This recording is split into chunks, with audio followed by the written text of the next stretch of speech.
우리가 항상 해야 될 것은 예수님을 늘 생각하고 예수님과 동행하고 또 예수님을 늘 사랑해야 될 줄 믿습니다.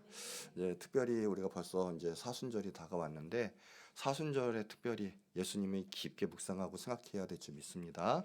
그런데 단순히 예수님 생각한다, 또 예수님의 고통, 또 때로는 나 때문에 당하셨다, 이런 단순한 또 생각을 넘어서 예수님이 왜 그 고난을 당하셨고 또 예수님이 왜 이 땅에 오셨고 나에게는 어떤 영향을 주셨는지 깊게 알고 자세히 할 때 그 은혜가 더 깊어지고 또 세밀한 은혜가 우리에게 있을 줄 믿습니다.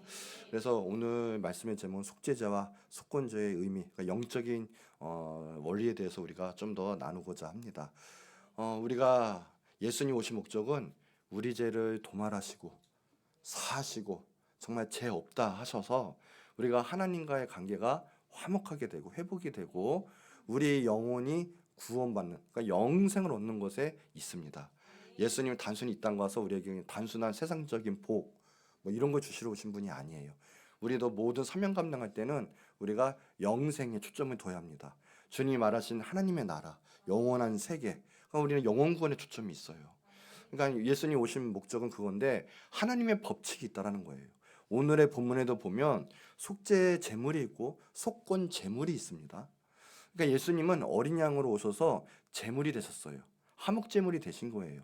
그래서 대신 우리의 모든 죄를 도말하시고 그 죄를 짊어지시고 모든 피와 물을 흘리시고 그 다음에 죽으신 거죠. 왜냐하면 하나님의 법칙이기 때문에 그래요. 구약의 제사 보면 이 속죄 제물, 속건 제물을 드림으로 인해 가지고 우리 죄가 사함을 받아요. 제사장들이 이렇게 제물을 가져오면 속건제, 속죄제의 그 제물을 가져오면 거기다 안수하고 그리고 뭐 불에 태워서 제사를 지냅니다. 그리고 그럴 때 이 죄를 대신 하나님께서는 받으시고 없다 해서 태우시는 거예요. 없다 하시는 거예요. 그게 하나님의 방식이거든요. 근데 아무리 동물이 들여봤자 우리는 죄에 약하고 또 이게 완전하지를 못해요. 우리가. 그러니까 하나님께서는 하나님의 아들이신 예수님을 이 땅 가운데 보내셔서 온전한 어린 양 되신 예수님을 이 화목제물로 대신 바치신 거예요. 그래서 우리가 이 시간에도 예수님을 믿기만 하면, 예수님을 정말 예수님을 하나님의 아들로 나의 구세주로 영접하기만 하면 하나님 법칙이에요. 우리 죄가 대신 사함 받는 거예요. 예수님 용서해 주시는 거예요. 다 해결해 주시는 거예요. 죄값을 지불해 주신 거예요. 우리는 죄 없다 하고 그러므로 우리는 하나님 앞에 깨끗하게 되고 천국에 들어가게 되는 거죠.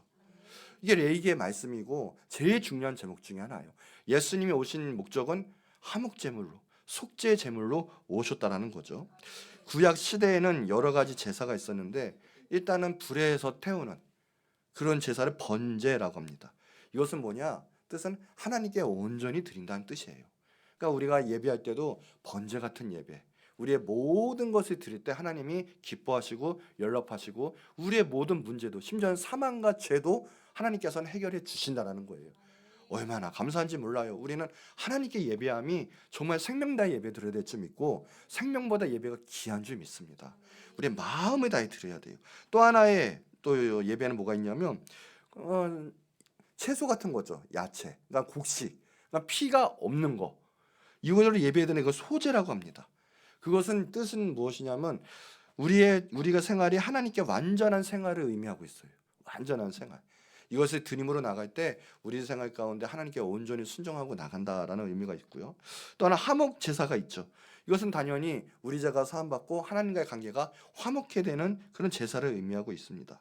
그렇게 화목 제사가 있는데 그 안에가 이제 속죄제가 있다라는 거예요. 뭐냐면 그러기 위해서는 우리 죄가 사함을 받아야 돼요.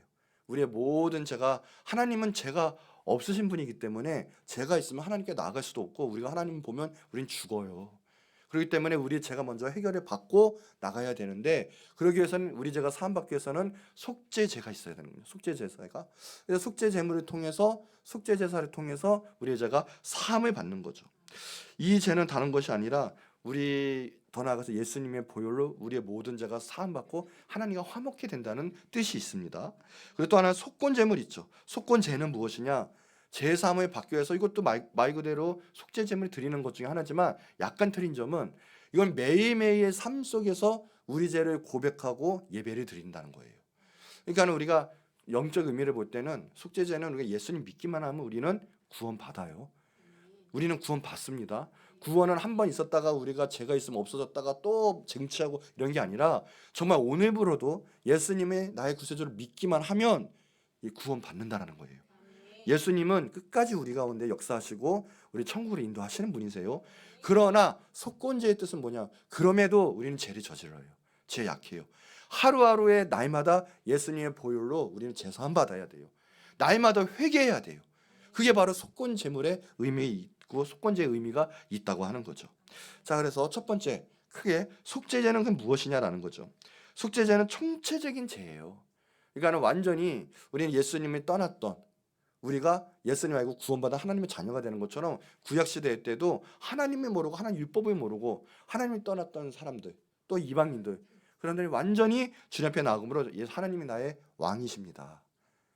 하나님이 나의 다스리시는 정말 구세주이십니다 라는 걸 고백하면서 제사를 드리고 나가고 그것을 인정하며 나갈 때 하나님께서는 그들의 백성을 삼으시고 그들의 하나님이 아버지가 되시는 것처럼 우리도 마찬가지예요. 속죄제 대신 예수님을 모셔 드리기만 하면 우리 죄는 용서함 받고 하나님의 자녀가 되는 거예요. 예수님이 나의 구세주가 되는 거예요. 그렇기 때문에 예수님을 믿고 예수님의 보혈을 우리가 용서함 받으면 우리는 구원을 받아요. 예수님께로 말미암아 우리는 사함 받고 우리 모든 죄가 사함 받는다는 거예요. 그래서 오늘 이 시간에도 누구든지 예수님만 믿으면 이 속죄 제물이 되신 예수님만 믿으면 우리 죄는 사함 받고 영원한 생명을 얻고 우리 하나님 아버지와 같이 천국에 갈 수 있다라는 거예요. 그러니까 오늘 예수님만이 우리의 모든 것 되시는 거예요. 왜요? 우리의 모든 죄를 도말하실 분은 예수님밖에 없고요. 우리에게 영원한 생명을 주실 이도 예수님밖에 없기 때문에 그래요. 예수님밖에 없는 거예요. 그래서 십자가의 사역은 예수님이 그래서 끝까지 참으시고 우리에게 영생을 주러 오셨다라는 거죠. 만약에 예수님께서 힘이 있으시죠. 그 감당 안 하시고 그걸 십자가를 내려놓고 뛰쳐내려왔다면 우리는 구원 받을 수가 없어요. 왜요? 영원한 생명은 예수님밖에 없기 때문에 그래요. 속죄 제물로 십자가에서 피 흘려 죽으신 그리고 3일 만에 부활하신 이것을 믿고 예수님을 영접하기만 하면 우리의 모든 죄는 사함 받는다는 거예요. 그게 바로 속죄제의 의미가 있어요. 바로 속죄제물 대신 예수님을 받아들이고 예배한다는 거죠. 요한복음 3장 16절에 보면 하나님이 세상을 이처럼 사랑하사 독생자를 주셨으니 예수님은 주셨다라는 거예요. 우리도 예수님 믿기만 하면 돼요. 그러니까 이는 그를 믿는 자마다 멸망하지 않아요. 지옥 가지 않고 죽지 않아요. 그래서 영원한 생명, 영생을 얻게 하심이라. 하나님 우리를 사랑하셔서 예수님 보내신 이유가 바로 거기에 있습니다. 그러니 오늘 예수님 믿기만 하면 우리는 영원의 천국에 갈 수 있고요. 모든 죄가 지금 이 순간에도 사함 받는다라는 거예요. 로마서 3장 25절 26절에 보면 이 예수를 하나님이 예수님의 피로써 그게 피로써 그걸 믿음으로 말미암는 화목 제물로 세우셨다. 하나님은 오직 하나님과 관계 행복하고 우리 죄를 사함받게 하는 것은 예수님밖에 없다라는 거예요. 예수님의 보혈밖에 없더라는 거예요. 그래서 하나님께서 길이 참으시는 중에 전에 지은 죄를 강가심으로 자기의 의로우심을 나타내려 하셨다 하시면서 이때 자기의 의로우심을 나타내신 가치요 바로 예수를 믿는 자도 똑같이 의롭다 하셨다고 말하신다는 거예요. 그러니까 우리의 의가 아니라 하나님께서는 하나님의 법칙으로 하나님의 긍휼을 말미암아 예수님을 세우셨고 예수님을 받아들이기만 하면 하나님의 그 언약으로 말미암아 너도 똑같이 약속으로 말미암아 의롭다. 너는 죄 없다. 내 백성이다. 내 자녀다. 이게 구원받는 원리예요. 그러니 속죄제물 대신 예수님을 예배하는 속죄제가 얼마나 중요한지 몰라요. 우리는 예배할 때 그래서 예수님이 다예요. 오직 예수라는 거죠. 우리 예수님만이 나의 구원자, 우리들의 구원 되심을 꼭 믿으시기 바랍니다. 다른 게 아니라 바로 거기에 있어요. 하나님은 질서의 하나님이시거든요. 그리고 죄를 싫어하시는 분이거든요. 아니요, 죄 때문에 이 모든 인류가 죽음을 가져왔어요. 하나님 죄를 용납하지 않으세요. 베드로서 3장 8절에 보면 그래요. 하나님께서는 역사하시는데 하루가 천년 같고 천년이 하루 같으신 분. 우리처럼 시간의 제약을 받지 아니하시는 분이세요. 그런데 왜 시간이 그렇게 길게 하면서 기다리실까요? 지금도 천년의 1초처럼 심판 앞에 그 자리에서 끝낼 수도 있어요. 능력이 하나님이세요. 그런데 왜 기다리실까요? 자, 9절에 보면 밑에는 그래요. 사람들한테 이거는 되게 더딜 수도 있고요, 교만할 수도 있어요. 나 심판 안 받는데, 이렇게 죄 가운데 저지르는데 나는 떳떳이 잘 살 수 있는데 라고 해요. 그런데 왜 그런지 아십니까?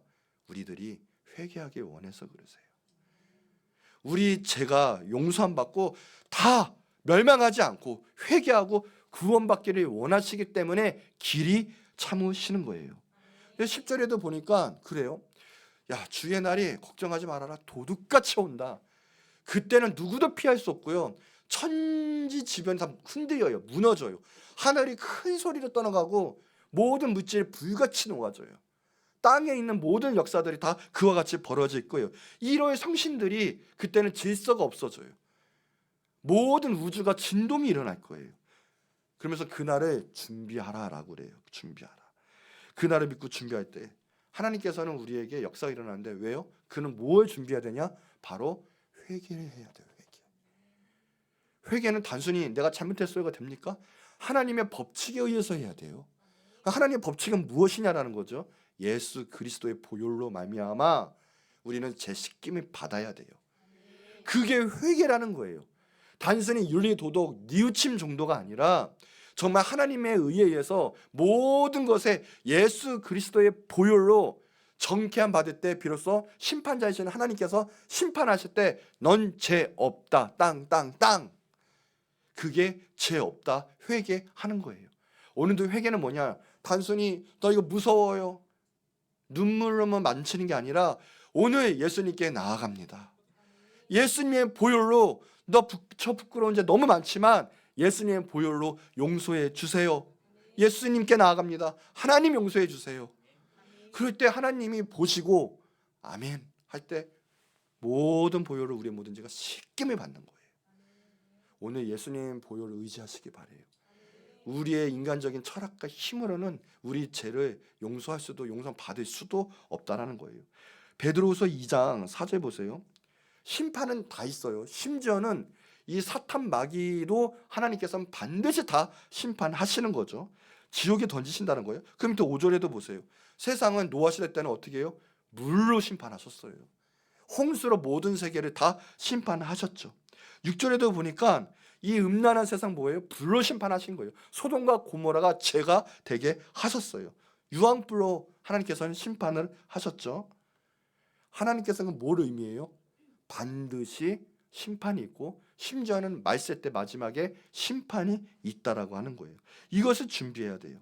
자기의 지은 죄 예수 그리스도로 우리는 용서함 받고 그 보혈로 제사함 받는 것만큼 중요한 것은 없습니다. 우리가 이거부터 해결을 받아야 우리의 영육 간의 모든 문제가 해결을 받을 수 있다라는 거예요. 그래서 베드로후서 3장 11절 13절에 보면 그래요. 우리가 어떻게 살아야 되냐는 거예요. 어떠한 사람이 어떤 존재가 되어야 하냐는 거죠.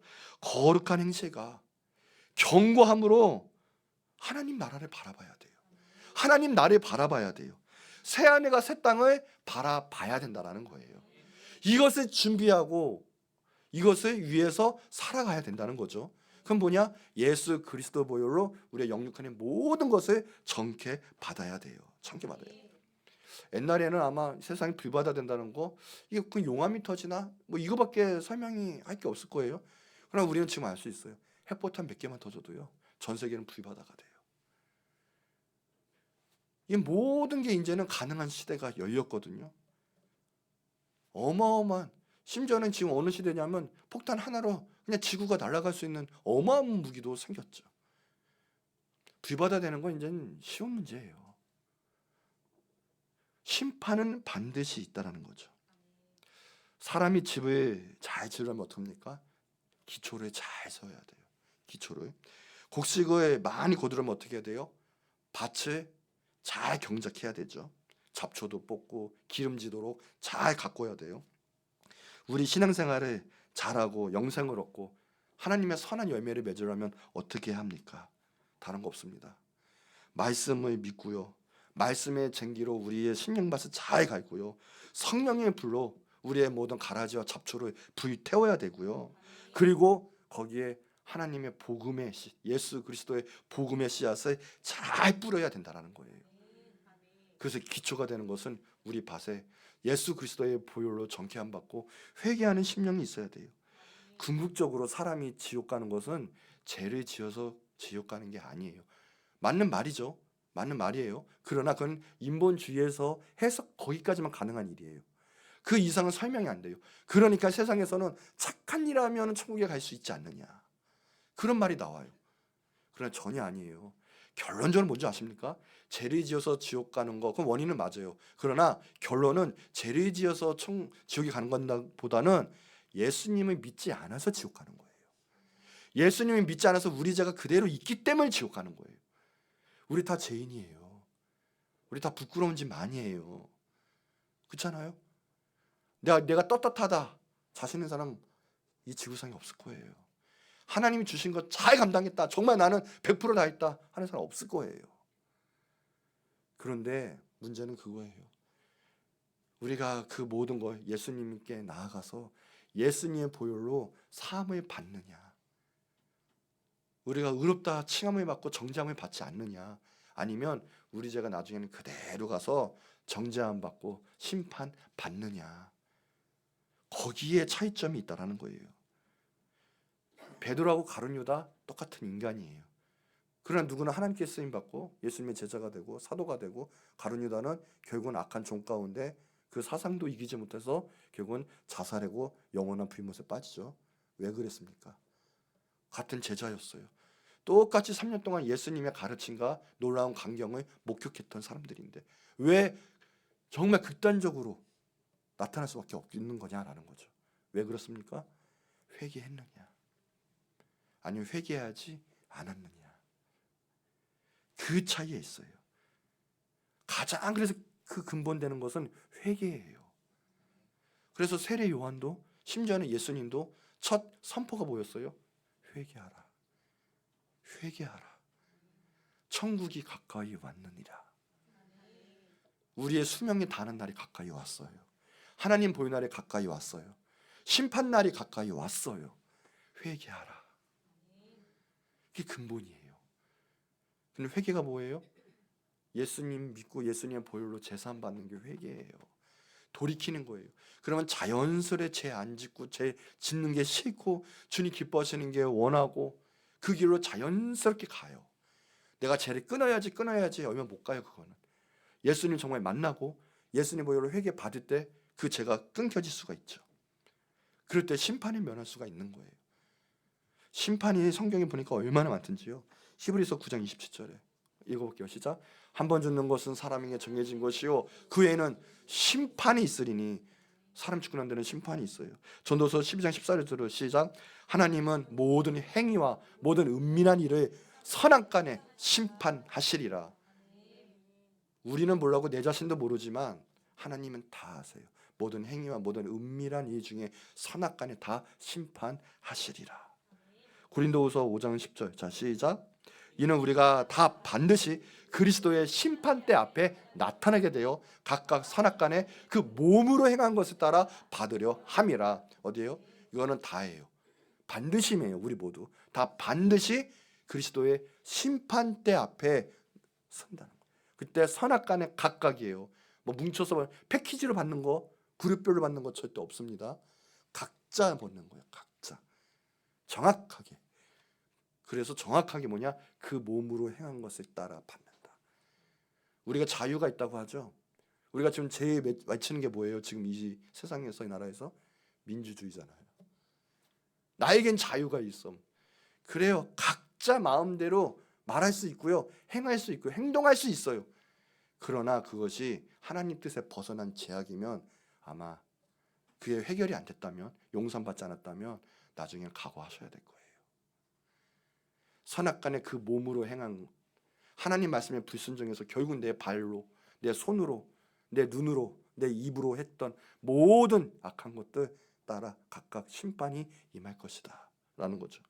요한계시록 20장 12절 시작. 또 내가 보니 죽은 자들이 큰 자 작은 자 그 보좌 앞에 서 있는데 책들이 펴 있고 또 다른 책들도 펴져 있는데 그 생명책이라 죽은 자들이 자기 행위를 따라 책들에 기록된 대로 심판이 받으니. 뭐예요? 큰 심판이 있어요. 마지막에는 절대 빠져나갈 수 없는 내가 일생 때 지었던 모든 죄를 다 받아요. 심판받아요. 조그만 죄라도 빠져나갈 수가 없어요. 하나님 완전하신 분이거든요. 따라 책들에 기록된 대로 심판을 받는다. 뭐예요? 자기의 행위, 몸으로 따른 것들. 사람들은 그래요. 생각으로 고상한 척하면 생각으로 하는 게 진짜 큰 죄지. 여러분 그건 꼭 아셔야 돼요. 이미 생각으로 한 거 있으면 빨리 회개하셔야 돼요. 그래도 몸으로 나타나지 않는 게 감사한 일이에요. 그런데 몸으로 이미 나타났다. 이것은 생각을 이미 한 것 이상으로 넘쳐나서 이미 행악이 넘쳐난 거예요. 근데 합리화를 시키죠. 생각으로 진짜 더 무서운 거야 하면서 이 몸에 대한 정말 내가 행동에 대해서 하나님의 나라를 파괴하고 관계성을 파괴하고 사람을 아프게 하고 그 모든 것들, 심지어는 살인하고 남의 거에 횡령하고 하나님 보시기에 안 좋은 것들, 그 모든 것들을 합리화시키라고 해요. 그것은 싹 있고 생각이 더 중요한 거지. 근데 행동은요, 생각이 하다 넘쳐나면 이미 행함으로 나타나는 거죠. 그런 행동을 한 거는 정말 큰 죄예요. 행위로 한 대로 다 심판을 받을 것이다. 요한계시록 4장에 보면 6절에 그래요. 유리바다라고 나와요. 유리바다의 뜻은 뭐냐면 죄와 더러움이 없는 깨끗함, 엄숙함, 그것을 말해요. 5절에도 7 등대가 나와요. 그럼 완전한 심판을 의미하거든요. 그런데 심판받을 장소의 광경이 어디예요? 유리바다, 7 등대, 그 사이에 불꽃 같은 눈으로 누구예요? 하나님이 심판하신대요. 심판이 뭐냐? 완전하고 온전하고 검숙하고 깨끗하다라는 거예요. 그 하나님의 심판대 앞에서는 그 누구도 피할 수 없다라는 거죠. 무서워요. 그러니 우리 제사함 받고 그 심판대에서 이미 면제받은 게 얼마나 큰 은혜예요. 제일의 감사 제목인지 몰라요. 정말 그 방법을 가르쳐 주신 하나님을 찬양해야 돼요. 정말 그 예수님이 나의 예수님인 게 얼마나 감사한지 몰라요. 그래서 예수님의 보혈은 과거의 죄, 현재의 죄, 미래의 죄, 내가 살고 있을 동안에 내가 옛날에 과거의 죄, 앞으로 지을 그 모든 죄도 주님은 도말하신 거예요. 그냥 그러니까 죄짓지도 않게 되는 거죠. 예수 그리스도의 은혜가 있는 거예요. 로마서 14장 11절, 12절에도 보면 그래요. 나중에는 그 모든 혀가 하나님께 다 말한대요. 자백할 수밖에 없어요. 하나님께 죄를 신할 수밖에 없어요. 이러므로 모든 사람이 자기 죄를 하나님께 말한다, 직구한다. 하나님 완전하신 심판을 가지신 심판자이시기 때문에 그래요. 그 심리학자 프로이드가 그런 말도 했죠. 죄악의 문제는 빙산의 일각이다. 이게 무슨 말이냐면 우리가 나타낸 행동은 빙산이 뭐 앞에는 이렇게 쬐끔해 보이잖아요. 그러나 그 빙산 바다 뭐 어마어마한 큰 얼음바위가 있잖아요. 마찬가지로 우리가 죄악을 저지르기까지는 그 밑에 어마어마한 죄를 짓게 하는 그들이 말하는 무의식과 의식과 자아와 그 모든 게 포함되어 있다라고 얘기를 했거든요. 저는 심리학은 별로 좋아하진 않지만 그게 맞아요. 무슨 말이냐면 죄가 나타났다는 것은 내 안에 이미 나도 그 누구도 해결할 수 없는 내 안에 꼬임이 있고요. 묶임이 있어요. 결박이 있어요. 내 힘으로, 아니 인간의 힘으로는 절대 풀 수 없는 죄악의 세계. 그 누가 풀어요? 오직 하나님의 아들이신 어린 양 대신 속죄제물이 되신 예수님밖에 없어요. 그러니 예수님을 믿는다는 거, 더 나아가서 내가 예수님께 나아갈 수 없지만 예수님 나를 먼저 사랑하셔서 찾아오셔서 이렇게 콜링해 주시고 믿게 하시고 또 영접하게 하신다는 거, 예수님이 나의 구세주가 되게 하신다는 거, 그것만큼 큰 축복은 없어요. 그러면 할까? 예수님 사랑합니다. 너희 나와 함께 하소서. 아멘. 그만큼 큰 축복은 없어요. 마태복음 12장 36절에 그래요. 사람이 무슨 한 말을 하든지 심판날에 대해서 이에 대해서 예수님은 다 물으실 거예요. 오늘 생각나는 그 모든 죄도 이것도 은혜예요. 다 회개하시는 거예요. 그리고 그대로 살아가지 마세요. 예수님의 은혜가 있어요. 토마스 에디슨 다 아시죠? 이 토마스 에디슨이 어느 날 추궁기판을 만드는데 완전히 성공을 했어요. 실험을 했습니다. 첫날에 그런데 에디슨이 그거를 보고 실험에 성공하고 그 자리에 졸도를 했대요. 왜 졸도를 했냐 봤더니 자기가 만든 축음기 그 판 속에 자기의 한 말이 모두 들어가 있는데, 이게 지금 녹음이 된다는 거죠. 지금 말로 모두 들어가 있는데 하나님이 만든 모든 것이 사람 것만 못할 수 있겠느냐. 이게 무슨 뜻입니까? 하나님은 우리의 모든 이유의 말, 내가 한 말을 다 저장하고 있다는 걸 듣고 계시다는 거예요. 자기가 만든 한 미물인 이 축음기도 내 말이 그대로 다 담고 있는데 하나님은 그거 못하시겠느냐라고 하면서 졸도했다라는 거예요. 우리가 사람 간의 관계성이 그렇고요. 우리가 죄짓지 않기 위해서 말도 조심해야 되죠. 이 말 조심하는데 첫째 감은 이렇게 하면 실수가 없다라는 거예요. 첫째가 항상 생각할 때 그것이 참말인가? 내가 말하고 있는 것이 이 진리인가 아닌가 먼저 생각하라는 거예요. 두 번째, 그것이 꼭 필요한 말인가? 마음대로 얘기하는 게 아니라 이것이 유익이 되는, 이 상황에, 이 사람에게 유익이 되는가, 꼭 필요한 것인가 생각하라는 거예요. 세 번째, 그것이 친절한 말인가? 아무리 정확한 말이고 필요한 말이라도 그 사람에게 상처가 될 수 있고 그 상황에 해로운 말이 될 수 있거든요. 그게 친절한 말인가? 세 가지를 생각한다면 내 말은 정말 하나님 앞에도 쓰임 받을 수 있는 말이 된다는 거죠. 우리 모두 조심해야 될 줄 믿어요. 예수님의 모든 것을 심판하시는 예수님. 시편 139편 2, 3절 한번 읽어볼까요? 시작. 주께서 내가 안고 일어섬을 아시고 멀리서도 나의 생각을 밝게 하시오니 나의 길가 눕는 것을 살펴보셨으므로 나의 모든 회개를. 아멘. 예수님은 아세요. 하나님은 아세요. 진정한 회개는 무엇이냐? 그래서 하나님께 나가고 나가 어떤 사람이고 그리고 내가 어떤 죄를 저질렀는지 나를 인정하는 거예요. 나를 깨닫고 내가 인정하고 나갈 때 그때 참 회개가 올 수 있는 거예요. 첫 번째 살인자가 누굽니까? 가인이에요. 제일 무서운 죄를 저질렀죠. 하나님을 죽인 거예요. 하나님의 형상을 죽였다는 것은 하나님을 대적한 거예요. 그렇죠? 첫 번째 자 가인이 자신의 동생, 더구나 예배자였어요. 참된 예배자 그 아벨을 죽이고 난 다음에 하나님이 물어보세요. 네 아우 어디 있느냐? 하나님 모르시겠습니까? 회개할 기회를 주시는 거예요.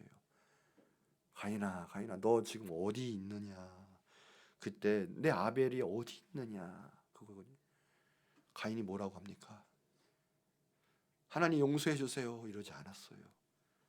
화를 내고 분노하면서요. 내가 아우를 지키는 자입니까? 그래요. 외건디로 짜증나게. 그거예요. 오늘도요. 예수님께서 누구야? 너 이거 아니잖아. 빨리 회개해. 빨리 나한테 들어와. 나와 있는 것이 축복이란다. 내 안에 있는 게 생명이란다. 이럴 때 맞습니다. 하나님. 주님밖에 없죠. 하나님밖에 없죠. 용서해 주세요. 그게 회개예요. 인정하는 거. 하나님께 나아가는 거. 하나님의 사랑과 긍휼을 받아들이는 게 회개인데 대부분 사람들 그렇지 않죠. 외건디로요. 짜증나게.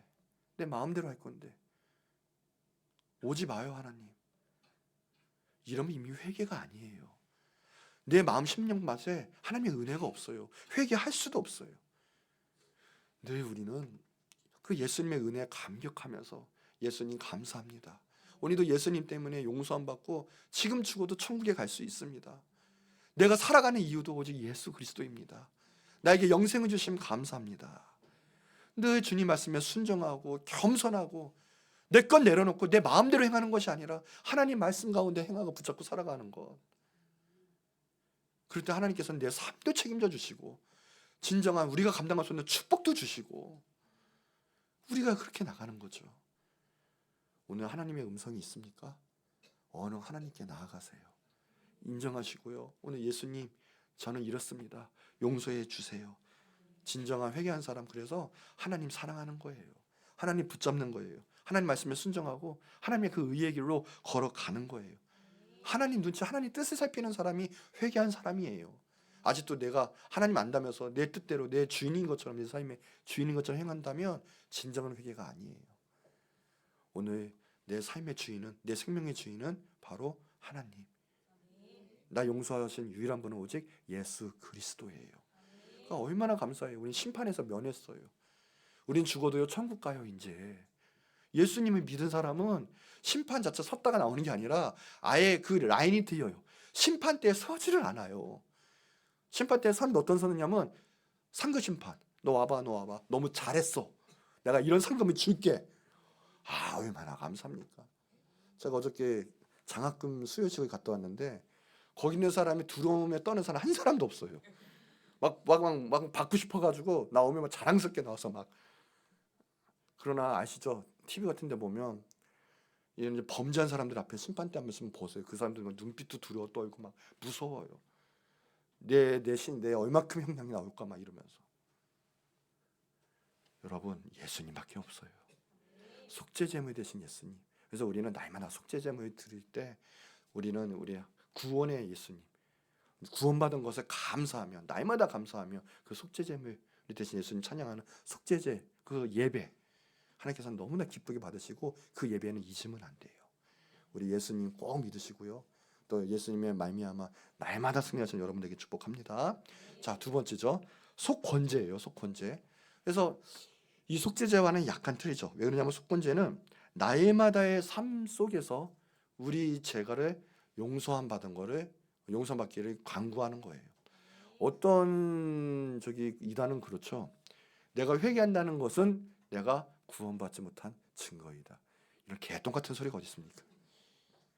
말도 안 되는 거예요. 왜냐하면 구원받은 날짜도 알아야 되고. 그래서 한번 뭐 이상한 신학도는 한 번 내가 구원받았으니까 그러면 회개 안 해도 되니까 회개했다고 하는 것은 구원받지 못한 증거다. 말도 안 되는 거예요. 말도 안 되는 거. 인간이 약해요, 강해요. 솔직히 말하면 여러분 죄 져요, 안 져요? 네, 목소리 작아지네요. 죄 짓잖아요, 그렇죠? 걱정하지 마세요. 날마다 그때도요 포기하지 마시고요 예수님께 나아가세요. 신약에 보면 예수님이 마지막으로 십자가 지시기 전에 한 일이 있어요. 제자들을 모읍니다. 제자들 엔딩 하시는 거죠. 성찬식을 하시죠. 이것은 내 몸과 피니 받아 먹어라 그러잖아요. 그 전에 뭐 하세요? 세족식을 하세요. 그러니까 발로 씻기시는 거예요. 발로 씻기시는데 그래요. 발로 원래는 하인이 주인이 씻기는 거지. 이때 문화 때, 이때 계급 사이 때는요. 주인이 하인의 발을 씻긴다는 건 말이 안 되는 거였어요. 큰일 날 일이었어요. 그런데 갑자기 랍비가 선생님이 제자들은 갑자기 발을 씻기는 거예요. 다들 놀라는 거예요. 그 중에서 정말 화끈거리는 성격이 그냥 불같은 베드로가 말하는 거죠. 이러시면 안 됩니다, 예수님. 예수님 하신 말씀이 내가 너의 발을 씻기지 않으면 너와 나는 상관이 없다. 뭐예요? 예수님 믿고 예수님의 보혈로 우리가 제심 받고 우리가 정케 받을 때 하나님과 화목해야 되고 하나님의 자녀가 되는 관계가 생기는 거지. 예수님의 그 보혈로 말미암아 씻김 받지 않으면 하나님과 관계가 없어요. 그러니까 관계가 없다. 씻김 받아야 된다 하면서요 발이 씻겨 주십니다. 근데 베드로는 한순간 더 나가요. 한 발.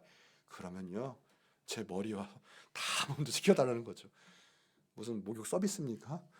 한 발 더 나가서 씻겨달래요. 그랬더니 여기서 예수님 하신 말씀이 있어요. 뭐냐면 그래요. 이미 목욕한 자는 발밖에 씻을 필요가 없다. 온몸이 깨끗하다. 뭐예요? 예수님 한번 믿으면 우리는 영생을 받는 거예요. 그 영생은 왔다 갔다 하는 게 아니에요. 자, 그런데 보세요. 너희가 깨끗해요. 깨끗하나 다는 아니다. 뭐예요? 우리가 생활하다 보면 발은 더러워져요. 안 그래요? 땀도 나고 그렇죠? 더러워지는 거예요. 그럼 어떻게 돼요? 씻어야 돼요. 하루하루 날마다 씻어야 돼요. 세수 날마다 해요? 아니 일주일마다 해요? 하루마다 안 해요? 네, 날마다 해야 되죠. 네, 날마다 해야 돼요. 마찬가지예요. 자, 속건제라는 건 뭐냐면 우리가 하나님 앞에 날마다 나아갈 때 우리 연약해요. 죄져요. 그럴 때 예수님 오늘도 정말 예수님 앞에 잘 살려고 했는데 그런데 오늘 또 무너졌네요. 용서해 주세요, 예수님. 하루하루 날마다 나가야 돼요. 나 오늘 죄졌으니까 나 이제 끝났네. 이제 은혜 사라졌네. 몰라 하면 안 돼요. 무너져요. 무너질 수 있어요. 그러나 예수님 원하시는 건 뭐냐? 그때도 주님 앞에 나와서 씻음 받아야 돼요. 그러면 따뜻한 물로 발수두며 새 힘이 나요. 오늘도 나가서요, 예수님 용서해 주세요, 새 힘 주세요. 그러면 예수님이 그래 하면서 잘 씻겨 주시는 거예요. 속건제는 바로 그런 의미가 있어요. 매일매일 나가서 매일매일 나가. 요한복음 10장 28절 29절에 보면 내가 그들에게 영생을 주노니 영원히 멸망하지 아니할 것이요 또 그들의 내 손에서 빼앗을 자가 없느니라. 그들이 주신 내 아버지는 만물보다 크심에 아무도 아버지 손에서 빼앗을 수 없느니라. 우리 구원받으면 그 누구도 우리를 건들 수 없어요. 죽음과 사망의 권세, 악한 마귀도 우리를 못 건드려요. 주님이 막아주시고 주님의 것이기 때문에 그래요. 근데 다만 우리가 죄짓 때는 날마다 주님 앞에 나가야 되는 거고, 그렇기 때문에 주님께서 고난도 주시고 징계도 주시고 깨닫게 하시는 거예요. 아, 내가 더 주님 앞에 깨어 있어야 되겠구나 하는 식으로요. 그래서요, 우리 하나님께 나갈 때는 오늘도 예수님의 보혈로 용서함 받기를 위해서 나가야 돼요. 근데 여기는 중요한 의미가 있습니다. 이 속건제는 약간의 의미가 좀 틀려요. 자, 우리의 영생을 얻기 위해서는 100% 예수님밖에 의지할 수밖에 없어요. 다른 방법이 없기 때문에 그렇죠. 예수님의 보혈로 용서함 받아야 돼요. 그런데 날마다 내가 잘못한 죄를 용서함 받으러 나갈 때는 다른 점이 있어요. 내가 그 잘못한 점을 바로 고치고 돌이키고 회개해야 돼요. 뻔뻔하게 내가 죄 짓고 끝까지 이러면서 나 용서함 받아, 오늘도 예수께 나갑니다, 죄 용서해 주세요, 그리고 똑같은 죄 똑같이 저질러요. 그거는 진정한 용서가 아닌 거예요. 용서함 받을 수도 없어요. 나는 주님 이럽니다 하면서 내가 가는 곳마다 불화가 생겨요. 관계성이 변화가 되지도 않아요. 그게 말이 되지가 않는다는 거예요. 자, 누가복음 12장 58절 59절에 보면 예수님 하신 말씀이에요. 너를 고발하는 자와 이제 고발하는 자가 고발당한 거예요. 법관에게 재판장이 끌려갈 때 그때 어떻게든 화해하기를, 서로 풀기를 힘쓰라. 왜요? 그가 너를 재판장에 끌고 가서 재판장이 너를 옥에 넘겨줄 때 옥졸이 옥에 가둘까 봐 그게 두렵다. 그 시대 때요, 옥에 가둬지면요, 그게 점점 시간이 또 길어지잖아요. 대책 없어져요. 그때 민주주의였겠습니까? 뭐였겠습니까? 그거 아니거든요. 내 그걸 증명 못하면 평생의 내 인생을 감옥에서 보낼 수도 있는 사건이 터져요. 제일 깔끔한 건 무엇이냐? 그 자리에서 사건이 터기 전에 해결을 해라. 어떤 일이 나기 전에 얼른 그 사이에 일을 해결하라. 그게 예수님이 직접 하신 말씀이에요. 여기 보면 재판관, 그렇죠? 이 재판관 다른 게 아니에요. 하나님 말하고요, 옥에 가든다, 옥이 지옥을 말하거든요. 길은 인생길이에요. 인생길에서 잘못 풀려가지고요, 내 영혼에 파멸이 끼면 이거 골치 아프다라는 거예요. 그러면 안 된다는 뜻이에요. 더 악화되기 전에 그 문제를 풀어라 라는 예수님의 뜻이에요. 고대사에서요, 이런 일이 비일비재했던 거거든요. 인권이 없거든요. 그러면 내 인생은 죽는 거예요. 그렇기 때문에 그 일이 심각한 일이 돼요. 그게 영적으로 하는 예수님께서 말씀을 하신 거죠. 헬라 법률상으로 보면 아파고게라는 뜻이 있는데 이거는 하나의 체포예요. 체포. 아파고게는 체포의 또한 방법인데 뭐냐면 그건 긴급 체포예요. 이때는 뭐라면 긴급 체포를 말한 거예요. 긴급 체포는 어떤 일이냐면 그 사람 두들겨 패고 멱살 잡고 기절시켜도요, 끌고 오면 되는 그런 하나의 방법을 말해요. 아파고게. 그래서 이거는 긴급한 상황, 그리고 악질들, 현행범. 그 당시 때 이 사우나가 있었는데 사우나에서 많이 옷을 도망쳤대요, 들고. 그때 그 용어를 사용해요. 의류절도범. 그리고 이때는 유괴도 많았대요. 어느 순간에 자기 하인들 아니면 아이들 유괴를 해가는 거죠. 그럴 때 이 아파고게, 이때 잡아다가 옥에 끌고 가는 거, 이 상황을 좀 말한 거예요. 이럴 때 자신이 얼른 이 상황을 풀어야 돼요. 풀지 못하고 감옥에 갇히면 그거 혐의가 있어서 풀지 못하면 대책 없어요. 무기징역이 될 수 있고요, 사형도 될 수 있고요, 실제로 많았대요. 예수님이 지혜를 가르친 거예요. 그러기 전에 어떻게 해라? 그 사람과 일이 커지기 전에 얼른 풀어라. 그 시간 때 어떤 작은 마을이든 다 재판한 그런 장소가 있었거든요. 거기에 특징은 하나같이 어떤 것이 증명이 될 때까지, 채무를 다 이행할 때까지 절대 헤어나지 못했다라는 거예요. 그러니 제일 지어놓은 건 뭐냐? 그 전에 풀어라. 이게 영적 원리도 작용이 돼요. 예수님 그걸 말하신 거예요. 하나님과 관계가 멀어질 뻔할 때 얼른 하나님 붙잡으셔야 돼요. 하나님과 멀어지는 하긴 요인들 있잖아요. 그 요인이 나한테 엄숙하게 작용하기 전에 그 문제를 해결하셔야 돼요. 하나님과 멀게 하고 날 무너뜨리게 하고 하는 그런 인간관계들, 그런 주변의 상황들, 그런 거 얼른 해결해야 돼요. 이 유대인 중에 가장 큰 절기 중에 하나의 날이 속죄날이에요. 속죄날. 대속죄날도 있고요. 이것은 다른 게 없습니다. 내 모든 죄를 용서받기 위해서 제물을 드리면서 예배를 드리는 날이죠. 제사를 드리는 날이에요. 그런데 거기에도요, 단 하나 제물에 제약이 있는데 제물을 아예 못 받게 하는 경우가 있어요. 탈무드에서도요, 속죄날 때 단 하나 그 못 받게 하는 경우도 나와요. 그게 뭐냐? 이 이웃과 이웃의 사이가 아직 해결이 안 됐는데 그 이유로 말미암아 예배드리라고 할 때, 그때는 거부해요. 그 제물을 받지 않았어요. 이유는 그 사람과 풀지 못했는데 어떻게 하나님과의 관계가 풀릴 수 있겠느냐는 거예요. 근데 성경에도 예수님도 그 얘기를 똑같이 하세요. 성경에 나와 있잖아요. 예수님이 예물을 제단에 드리려 하다가 만약에 너로 인해서 원망할 것이 생각나면 예물을 제단 앞에 두고 먼저 가서 어떻게 현재와 화목하고 와라. 그리고 예물을 드려라. 예수님이 하신 말씀이에요. 그러니까 속건제의 의미는 다른 게 아니에요.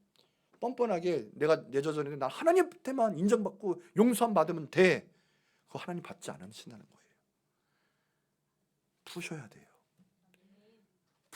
풀고 내가 하나님께 나아갑니다 할 때, 그래, 내가 너의 진정한 뜻과 너의 겸손함, 진정한 회개를 알았다 하고 받아주시는 거예요.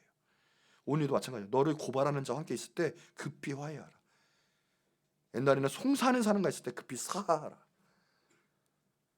예수님 말씀, 홀이나 하나라도 다 갚을 때까지 못한다. 의미가 약간 틀려요. 영적 의미가 틀려지죠. 하나님은 정의의 하나님이시고요, 정말 칼 같은 하나님, 질서의 하나님이시기 때문에 그래요. 그래서 레위기 오늘 본문 말씀에도 보면 그래요. 5장에도 보면 하나님께 범한 죄, 이거는 속건죄에서 설명하는데 다른 게 아니에요. 하나님 앞에 거짓 맹세하고 하나님께 약속하고 맹세하지 않은 것들, 언약을 파기한 것들, 그러니까 쉽게 말하면 우리가 말하는 먹튀들, 우리는 먹튀 정말 쉽게 해요. 지금 하나님 아시죠? 뭐 아시잖아요. 우리 새까맣게 까먹고 막 하나님이 두려워하지 않아서 그렇거든요. 근데 구약에 보면 그거 어마어마한 큰 죄예요. 반드시 이행하라 라고 분명히 말씀했거든요. 그리고 6장에 넘어오면 사람에게 잘못한 그 속건죄에 대해서도 이야기하고 있죠. 근데 결국엔요, 그거는 사람과의 관계를 풀고 와라라는 거예요. 거기 내용에 보면 남의 물건을 뭐 횡령을 했다든지, 그러니까 내가 어느 중간 입장에서 어떤 큰 것을 좀 해먹고, 쉽게 말하면 그래서 이거 남겼다든지, 중간에서 좀 횡령을 했다든지, 도둑질을 했다든지, 그런 것들, 거짓말을 했다든지, 그걸 다 갚고 하라는 거예요. 부흥의 원리도 다른 게 없습니다. 바로 거기에 있어요. 회개에 있을 때 내가 정말 회개하고 그 회개가 열매, 그 사람과의 모든 공동체성에서 모든 게 풀리고 나타날 때 하나님의 은혜의 역사가 있어요. 평양 대붕이 일어날 때 어디부터 일어났냐? 회개할 때 일어났거든요. 근데 그때 당시 때 길선주, 이제 그때는 이제 평신도였지만 길선주 목사님이 성령의 역사가 강력하게 왔어요. 그 전에는 집회를 해도 냉랭했대요. 그게 뭐? 그 남전요비 사상도 있고요. 그 모든 미신 안에 갇혀 있는 그 흑암.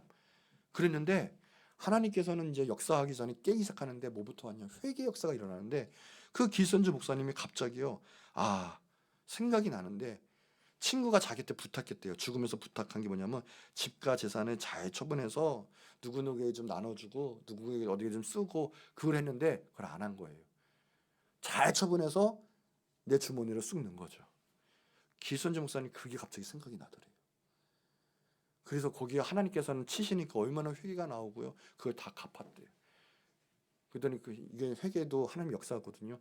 다 회개하더니 결국은 평양이 다 회개의 붕이 일어나고 그 간팍했던 그 악한 것들이 다 깨지고 대붕이 일어났어요. 그럼 뭐예요? 하나님께서는 역사하실 때 반드시 우리가 가운데 회개를 불켜요. 근데 그 회개는 뭐냐?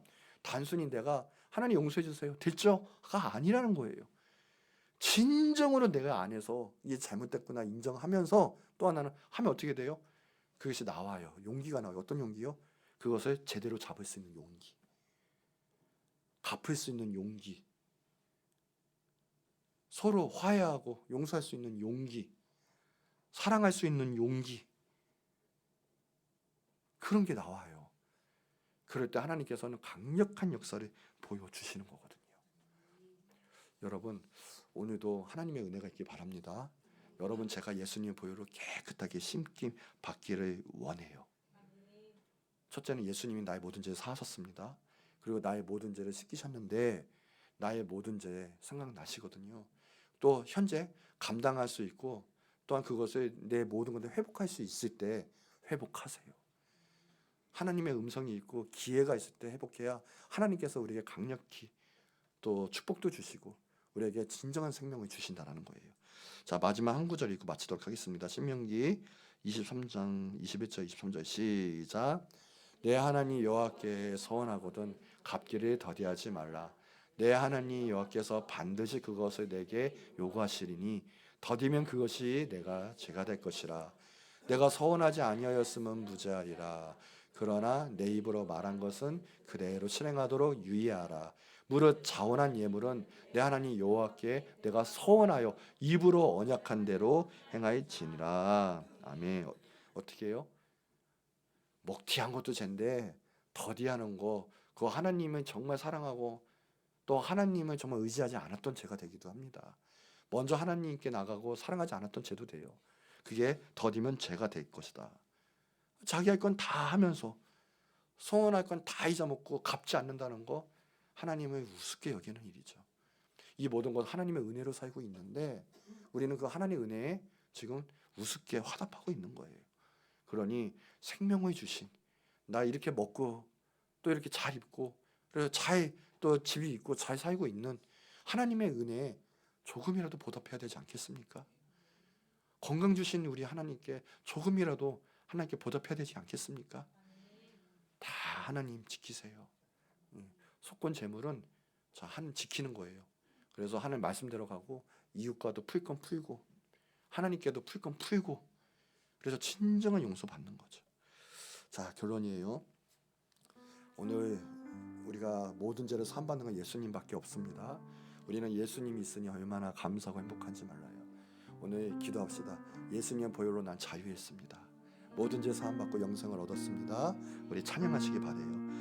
속죄죄는 회복이 있어요. 돌이킨다는 걸 의미해요. 근데 속건죄는 뭐냐? 돌려준다는 걸 의미해요.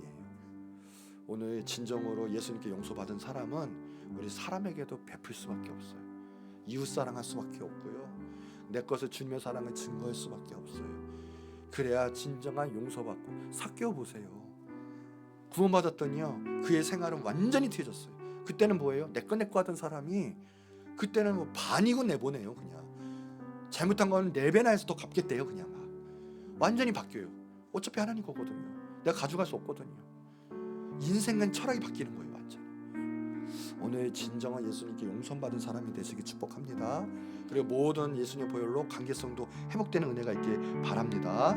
자, 이제 우리 그거예요. 사순절을 맞이할 때 예수님 정말 감사합니다. 예수님 때문에 난 구원받았습니다.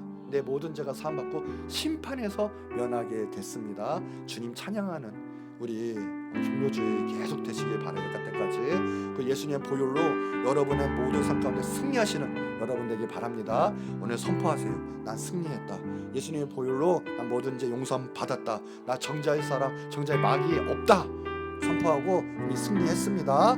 우리 주여 한번 크게 부르짖고 기도하도록 하겠습니다. 주여